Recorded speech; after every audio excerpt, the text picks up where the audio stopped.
నమస్తే welcome to special focus. Jubilee Hills sitting సీటును ఎలాగైనా నిలుపుకోవాలన్న పట్టుదలతో కారు పార్టీ టాప్ గేర్ లో దూసుకెళ్తుంది. ఉప ఎన్నికల్లో గెలుపు కోసం వ్యూహాలకు పదును పెడుతూ ముందుకు సాగుతుంది.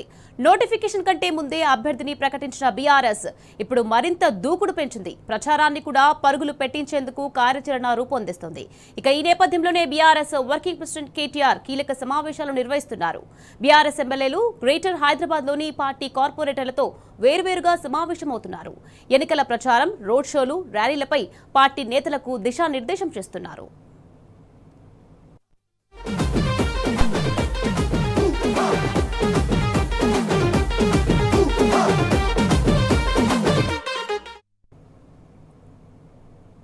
ఇక జూబ్లీహిల్స్ ఉప ఎన్నిక వేళ కాంగ్రెస్ కు బిగ్ షాక్ తగిలింది. కాంగ్రెస్ అభ్యర్థి నవీన్ యాదవ్ తండ్రి రౌడీ షీటర్ చిన్న శ్రీశైలం యాదవ్ సహా 100 మంది రౌడీ షీటర్లను పోలీసులు బైండ్ ఓవర్ చేశారు. అత్యధికంగా బోరబండ పిఎస్ లో 74 మంది రౌడీ షీటర్లు బైండ్ ఓవర్ అయ్యారు. అటు మధురానగర్ పోలీస్ స్టేషన్లో చిన్న శ్రీశైలం యాదవ్, అతని సోదరుడు రమేష్ యాదవ్ సహా 19 మంది రౌడీ షీటర్లను బైండ్ ఓవర్ చేశారు. కేంద్ర ఎన్నికల సంఘం సూచనతో పోలీసులు కఠిన చర్యలు తీసుకున్నారు. కాంగ్రెస్ అభ్యర్థి నవీన్ యాదవ్ నామినేషన్ ర్యాలీలో పలువురు రౌడీ షీటర్లు పాల్గొనడంతో ఈసీ ఈ నిర్ణయం తీసుకుంది.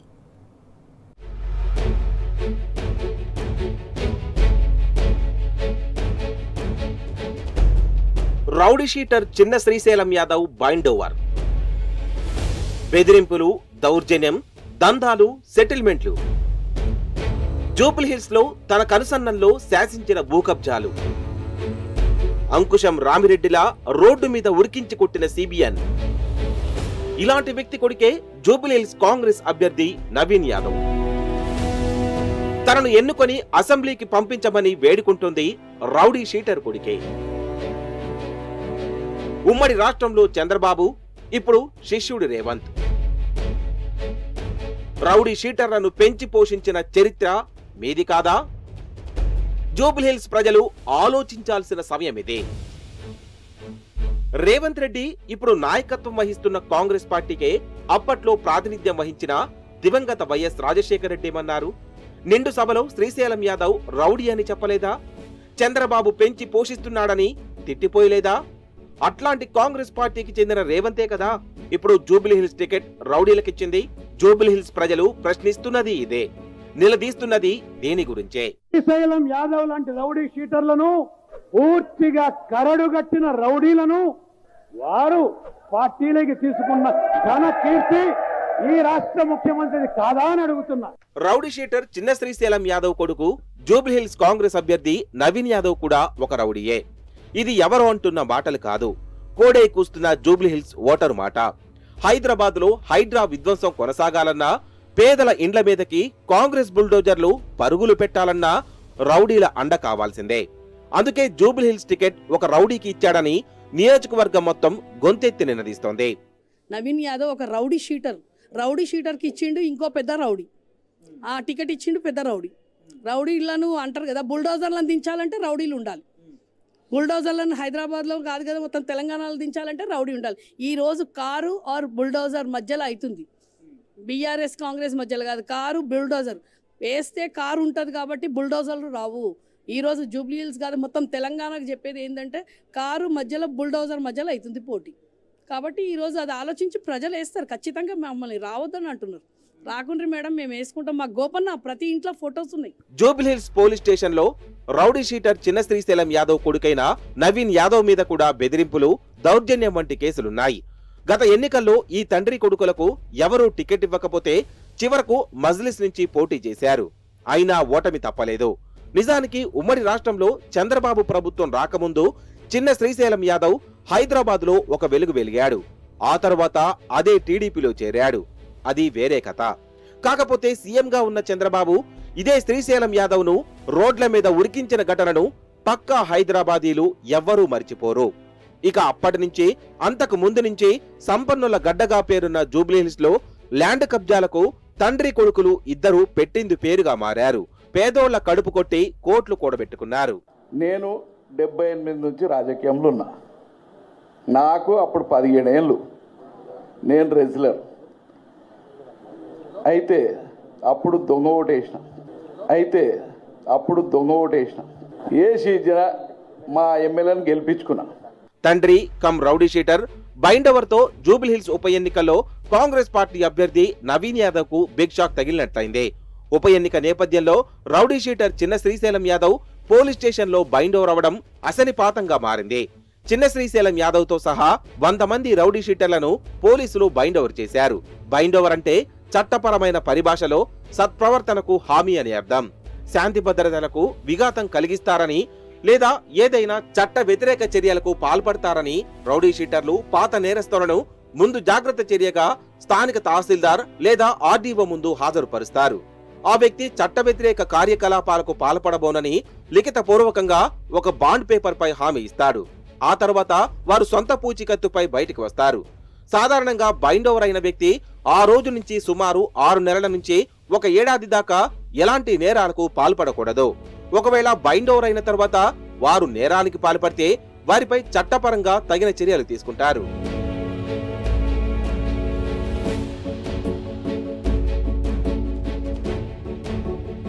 సరే, ఇదంతా ఎన్నికల సమయంలో రెగ్యులర్ గా జరిగే ప్రక్రియే. కానీ దీని గురించి ఇప్పుడు ఎందుకు ప్రత్యేకంగా చెప్పుకోవాల్సి వస్తుందంటే కాంగ్రెస్ పార్టీ ఘనకార్యం మరోసారి బయట పెట్టడానికే. బైండోవర్లు, అరెస్టులు, ముందస్తు తనిఖీల మాట ఎలా ఉన్నా అధికారంలో ఉన్న రేవంత్ అండ్ బ్యాచ్ రౌడీ షీటర్లకు ఎలా కొమ్ము కాస్తుందో చెప్పుకోవడానికి. చిన్న శ్రీశైలం యాదవ్ రౌడీ షీటర్ అయితే ఆయన కొడుకు రౌడీ కాకుండా ఎందుకు పోతాడు? ఖచ్చితంగా రౌడీయే అవుతాడు. ఆ రౌడీనా జూబ్లీహిల్స్ ప్రజలు గెలిపించుకునేది? ఆ రౌడీనా ఓటర్లు ఆదరించేది? ఆ రౌడీకా జనం జేజేలు పలికేది? ఖచ్చితంగా ఇది జూబ్లీహిల్స్ నియోజకవర్గం ఆలోచించాల్సిన సమయం.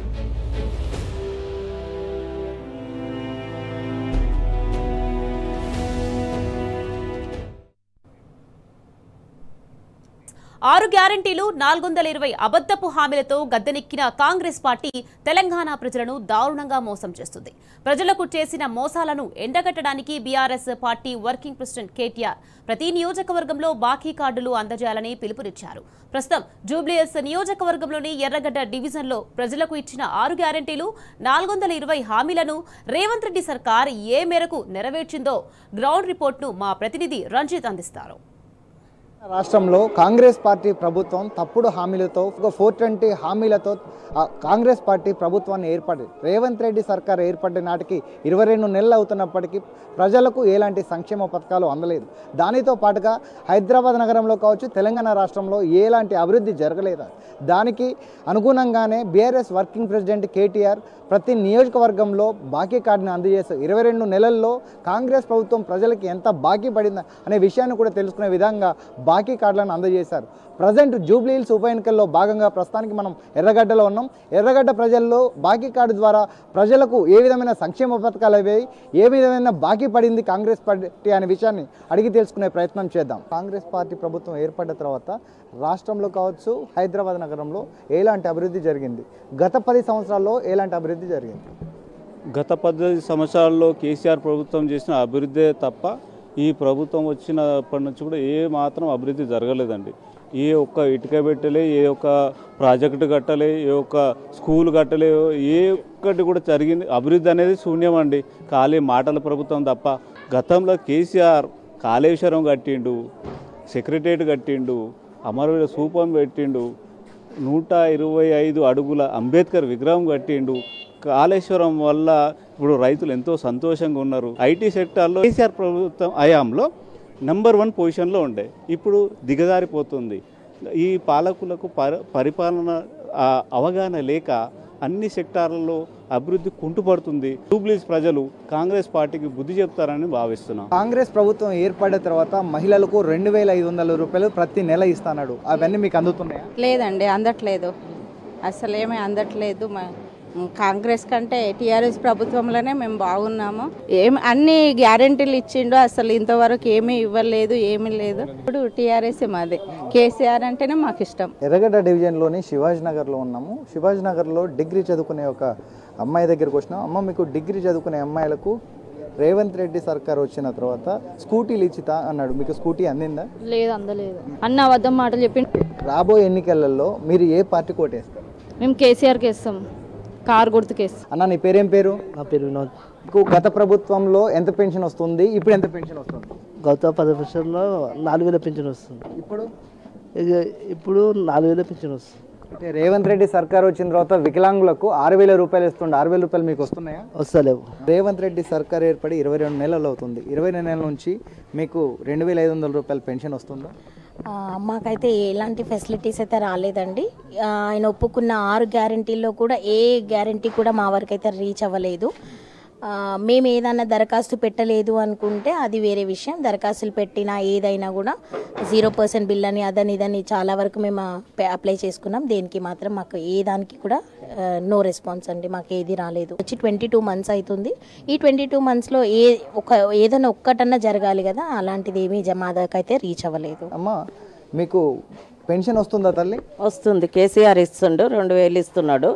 ఈయన ఇస్తా అన్నాడు, 4000 ఇస్తా అన్నాడు, ఇయ్యలేడు. మాకు కేసీఆర్ వస్తే దిమ్మడం అని అనుకుంటున్నాం. పింఛన్ 500 గ్యాస్ అన్నాడు, అది ఇయ్యలేడు. అది పింఛన్ అని 2000 వాళ్ళకి ఇస్తామని లేడీస్కు 2500 ఇస్తా అన్నాడు, అవి కూడా ఇయ్యలేడు. మరి ఇవన్నీ ఇయ్యకనే కదా మేము అందరము కేసీఆర్ రావాలని మేము అనుకుంటాం. డిగ్రీ కంప్లీట్ అయిన ఒక విద్యార్థి పీజీ చేస్తున్న స్టూడెంట్ దగ్గర ఉన్నాం. బ్రదర్ నీ పేరేం పేరు? నా పేరు భువన్. భువన్, గత 22 నెలల తర్వాత అంటే ఈ ప్రభుత్వం వచ్చిన తర్వాత మీకు ఎంప్లాయ్మెంట్ కార్డు ఇస్తా అన్నారు. పోతే స్టూడెంట్స్కు స్కాలర్షిప్స్ కావచ్చు, జాబ్స్ ఉన్నాయి. అవి అనేది మీకు ఇప్పటివరకు ఎలాంటి అమలు జరిగినాయి కాంగ్రెస్ ప్రభుత్వం? ఫస్ట్ అయితే ఇప్పుడు 5 lakhs అది కార్డు ఇస్తామన్నారు, అది ఇప్పటిదాకా రాలేదు. జాబ్ క్యాలెండర్ ఫస్ట్ ఇయర్లో ఇస్తామన్నారు, రాలేదు. 6 గ్యారంటీలు 100 రోజుల్లో అన్నారు, రాలేదు. ఫీజు రియంబర్స్మెంట్ అన్నారు, అది సగమే చేసారు. ఇది ఎర్రగడ్డ డివిజన్లోని బాకీ కార్డుపై ప్రజలు చెప్తున్న స్పందన. వికలాంగుల నుంచి వృద్ధుల వరకు, చిన్న పిల్లల నుంచి విద్యార్థుల వరకు ప్రతి ఒక్కరు చెప్పేది ఒకటే మాట. అబద్ధాలతో ప్రభుత్వాన్ని ఏర్పాటు చేసినటువంటి రేవంత్ రెడ్డి అనేది ప్రజలను మోసం చేసిండు. కాబట్టి రాబోయే ఎన్నికల్లో జూబ్లీహిల్స్ ఉప ఎన్నికల్లో ఖచ్చితంగా బీఆర్ఎస్ పార్టీ అభ్యర్థికి ఓటు వేసి గెలిపిస్తాము. దానితో ఖచ్చితంగా తెలంగాణ రాష్ట్రంలోని ప్రజలందరూ కూడా బీఆర్ఎస్ పార్టీ వైపే ఉన్నారని చెప్పే పరిస్థితులు కనబడుతున్నాయి. కెమెరామెన్ అరవింద్తో రంజిత్, టీ న్యూస్, హైదరాబాద్. 22 నెలల కాంగ్రెస్ పాలనలో తెలంగాణ ఆగమైపోయింది. మతి తప్పిన రాజకీయాలతో పాలన గతి తప్పింది. అలవికామి హామీలతో ప్రజలను మాయ చేస్తున్న రేవంత్ రెడ్డి గద్దెనెక్కిన తర్వాత అసలు రంగు బయటపెట్టాడు. సంక్షేమానికి తూట్లు పడిచి అభివృద్ధికి పాతరేశాడు. విద్యార్థుల చదువుకు భవిత లేకుండా పోయింది. కొలువుల కోసం నిరుద్యోగులు రాజ్యంతో కొట్లాడుతున్నారు. సాగు సంక్షోభంలో పడింది. ప్రగతి ప్రమాదంలో కూరుకుపోయింది. ఇందిరమ్మ రాజ్యం అంటే నిర్బంధమని బోధపడింది. తెలంగాణ ప్రజలు దిక్కులేని పక్షుల్లా విలవిల్లాడుతున్నారు. సమస్యలు పట్టించుకునే నాదుల్లేడు.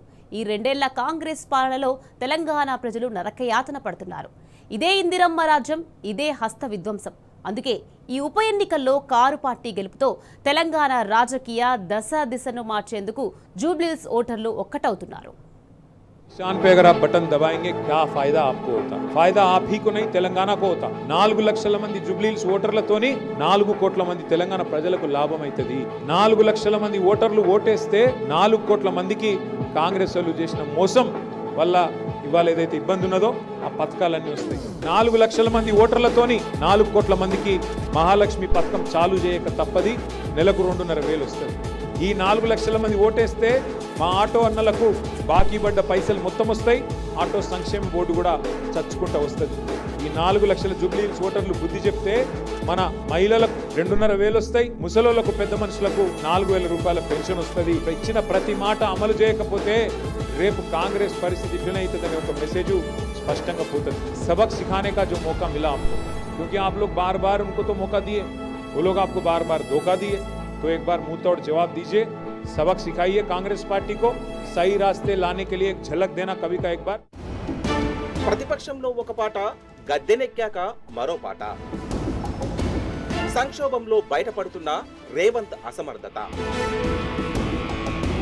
ప్రజాపాలన అసలు రంగేంటో తెలిసిపోయింది. తెలంగాణలో పూర్తిగా గాడి తప్పిన పరిపాలన. పేరుకే ప్రజాపాలన, ప్రజలకు తప్పని నరకయాతన. 22 నెలలకే కుంటుబడిన అభివృద్ధి, లోపించిన పారదర్శకత. అటకెక్కిన 6 గ్యారంటీలు, నీటి మూటలైన 420 వాగ్దానాలు. మతి తప్పిన రాజకీయాలు, గతి తప్పిన పాలన. తెలంగాణ రాష్ట్రంలో 22 నెలల కాంగ్రెస్ పాలన ప్రజలకు నరకప్రాయంగా మారింది. రేవంత్ రెడ్డి ఏలుబడిలో రాష్ట్రంలో అభివృద్ధి కుంటుపడింది. అయోమయం జగన్నాథం అన్నట్టుగా తయారైంది ప్రస్తుత పరిస్థితి.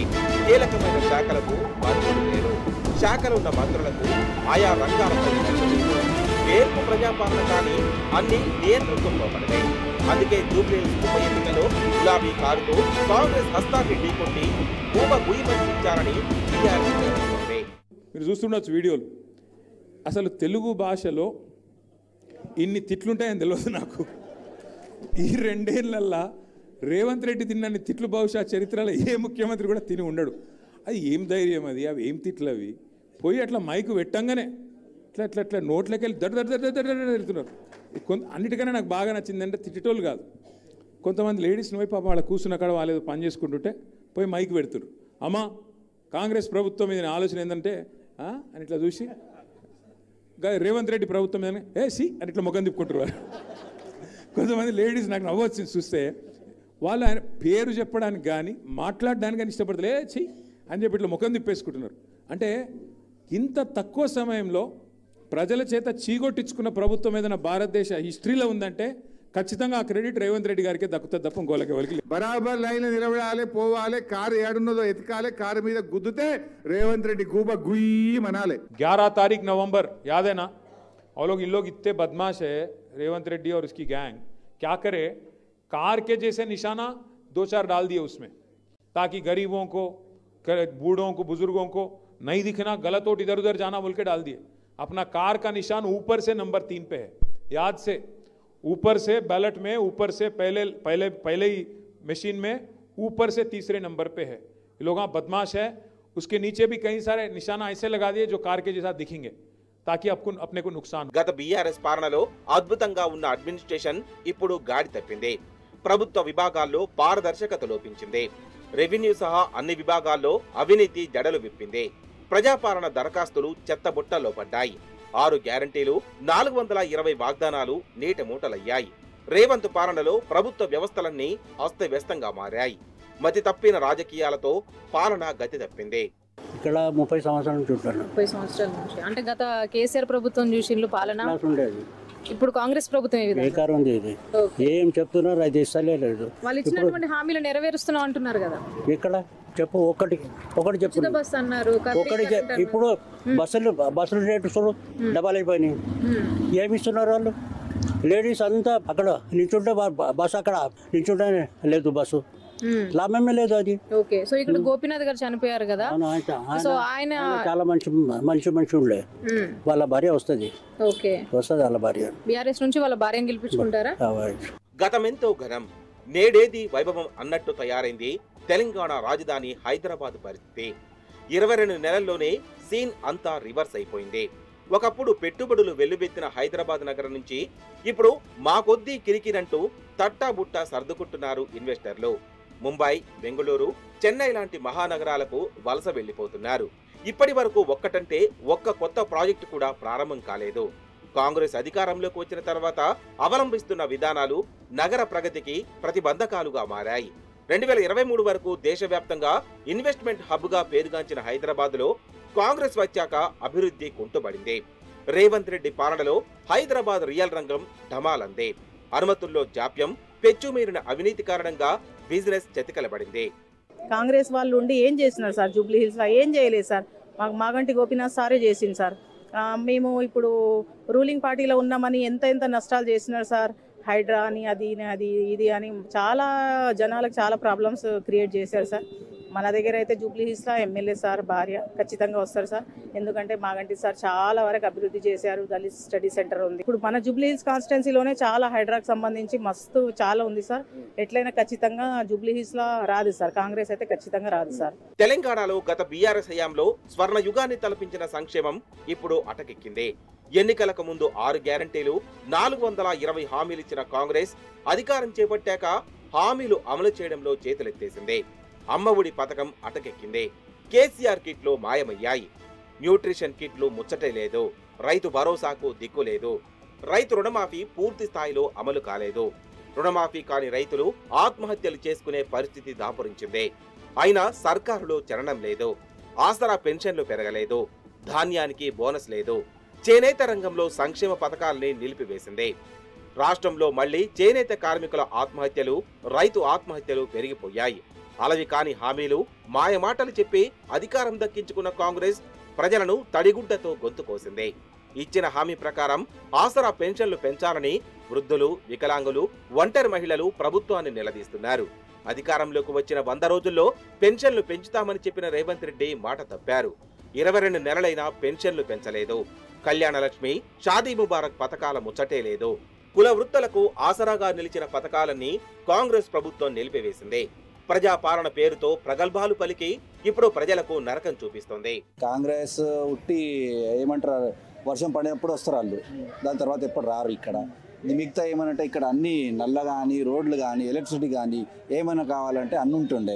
ఇప్పుడు మేడం ఉన్నది, మేడంకి ఓటేసి మేడం గెలిపిస్తాం. ఎలక్షన్ కాకముందు మనం ఒక ప్రొపగండా చేద్దాం, ఏమంటే నవీన్ యాదవ్ గెలుచుకుంటాడు, కాంగ్రెస్ గెలిచిపోతుంది, రూలింగ్ పార్టీ ఉన్నది కాబట్టి అట్లా అంటారు. కానీ జూబ్లీ ప్రజలు ఏమనుకుంటారు అంటే మా దగ్గర అన్న ఉంటుండే, అన్న లేకుండాడు. ఇప్పుడు అన్న లేడుగా, అన్న లేకుంటే అన్న వజూద్ ఉండాలి ఇక్కడ.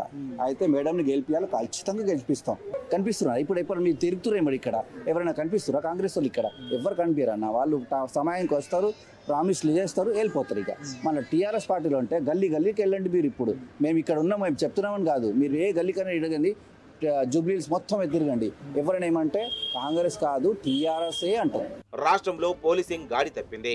కాంగ్రెస్ వచ్చిన తర్వాత శాంతి భద్రతలు అదుపు తప్పాయి. బీఆర్ఎస్ పాలనలో పటిష్టమైన లా అండ్ ఆర్డర్ తో సేఫ్ స్టేట్ గా పేరుగాంచిన తెలంగాణలో ఇప్పుడు పరిస్థితి మారిపోయింది. తెలంగాణలో ఎన్నడూ లేని వింత పోకడలు వెలుగులోకి వస్తున్నాయి. రాజధాని హైదరాబాద్ లో క్రైమ్ రేట్ విపరీతంగా పెరిగిపోయింది. రాష్ట్రంలో సైబర్ నేరగాళ్లు, దోపిడీ దొంగలు, హంతకులు చెలరేగిపోతున్నారు. చిన్నారులపై లైంగిక దాడులు, మహిళలపై అత్యాచారాలు కలవరం రేపుతున్నాయి. ఎస్సీ ఎస్టీలపై దాడులకు లెక్క లేకుండా పోయింది. హైదరాబాదులో రౌడీ షీటర్ల గ్యాంగ్ వార్లు, వరుస హత్యలు భయాందోళనలు సృష్టిస్తున్నాయి. బీఆర్ఎస్ పాలనలో ఉమెన్ సేఫ్టీ స్టేట్ గా పేరుగాంచిన తెలంగాణలో ఇప్పుడు దారుణమైన సంఘటనలు జరుగుతున్నాయి. హోంశాఖను తన వద్దే ఉంచుకున్న సీఎం రేవంత్ రెడ్డిపై సర్వత్రా విమర్శలు వెల్లువెత్తుతున్నాయి. అసలు తెలంగాణలో పోలీస్ శాఖ అనేది ఉందా అని ప్రజలు ప్రశ్నిస్తున్నారు. బీఆర్ఎస్ పాలనలో పండగలా మారిన వ్యవసాయం కాంగ్రెస్ వచ్చినాక దండగైంది. విత్తు నాటిన నాటి నుంచి పండిన పంట కొనే వరకు కేసీఆర్ అడుగడుగునా రైతులకు అండగా నిలిచారు. కానీ మాయమాటలతో గద్దెనెక్కిన రేవంత్ సర్కార్ అన్నదాతలను ఆగం చేసింది. నమ్మి నానబోస్తే పుచ్చి పుర్రలైనట్టు తయారైంది రైతుల పరిస్థితి. పెట్టుబడికి అక్కరకొచ్చే రైతు బంధు పథకాన్ని ఆపివేసింది. రైతు భరోసా ఇస్తామని ఇప్పటికీ ప్రారంభించలేదు. రుణమాఫీ పాక్షికంగా అమలు చేసి లక్షలాది రైతులను గోసపెడుతోంది. భారీ వర్షాలకు ధాన్యం మురిగితే ప్రభుత్వం కనీసం రైతులను ఆదుకోలేదు. విత్తనాలు, ఎరువుల కోసం క్యూలైన్లలో నిలబడే పరిస్థితి దాపురించింది. ఇవన్నింటికి చరమగీతం పాడాలంటే జూబ్లీహిల్స్ ఎన్నికల్లో కాంగ్రెస్ పార్టీకి కనువిప్పు కలిగించే విధంగా తీర్పు చెబుతామని ఓటర్లు ఒక్కటవుతున్నారు. దిక్కులు పిక్కటిల్లేలా ప్రజలందరూ నినదిస్తున్నారు.